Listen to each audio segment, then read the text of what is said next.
मार्गशीर्ष शुद्ध षष्ठी म्हणजे चंपा षष्ठीच्या पावन दिवशी निफाड तालुक्यातील विंचूर शहरात पारंपरिक 12 गाड्या उत्सव मोठ्या जल्लोषात साजरा करण्यात आला। मणिमल्ल दैत्यांचा पराभव करून खंडोबानं लोकांना संकटमुक्त केले। या ऐतिहासिक घटनेच्या स्मरणार्थ हा उत्सव दरवर्षी साजरा केला जातो। चंपा षष्ठी म्हटलं की विंचूरच्या 12 गाड्या डोळ्यासमोर उभ्या राहतात। परिसरातील तसेच दूर दूरून आलेल्या भाविकांच्या उपस्थितीत यावर्षी 12 गाड्या मोठ्या उत्साहात ओढण्यात आल्या। खंडेराव महाराज की जय च्या जयघोषात निघालेल्या शोभायात्रेमुळे जणू संपूर्ण शहर सोन्याचं विंचूर बनून गेले होते। तरुणाईंचा उत्स्फूर्त सहभाग उत्सव आयोजनात कौतुकास्पद भूमिका।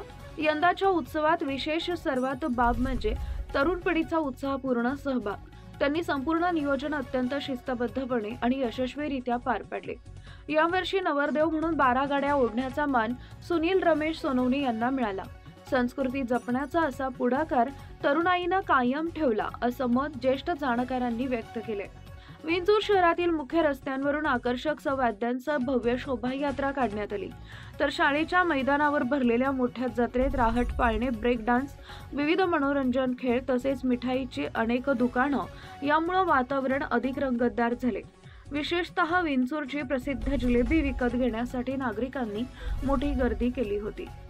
चंपा षष्ठी निमित्त खंडेराव महाराज मंदिर आकर्षक रोषणाईनं व सजावटीनं उजळून निघाले होते। 9 दिवसांच्या जागरण कार्यक्रमातही भाविक भक्तांनी मोठ्या संख्येनं हजेरी लावली। घरोघरी तळी भरण्याची परंपरा। या दिवशी तळी भरून वांग्याचं भरीत व बाजरीच्या भाकरीचा नैवेद्य दाखवण्यासाठी पारंपरिक पद्धत पाळली जाते। खंडेराव महाराजांचा जयघोष करत घराघरातून भक्तिभाव व्यक्त करण्यात आला।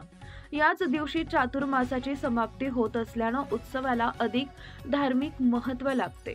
दिंडोरी वृत्तांत न्यूज तालुका प्रतिनिधी सुनील क्षीरसागर निफाड।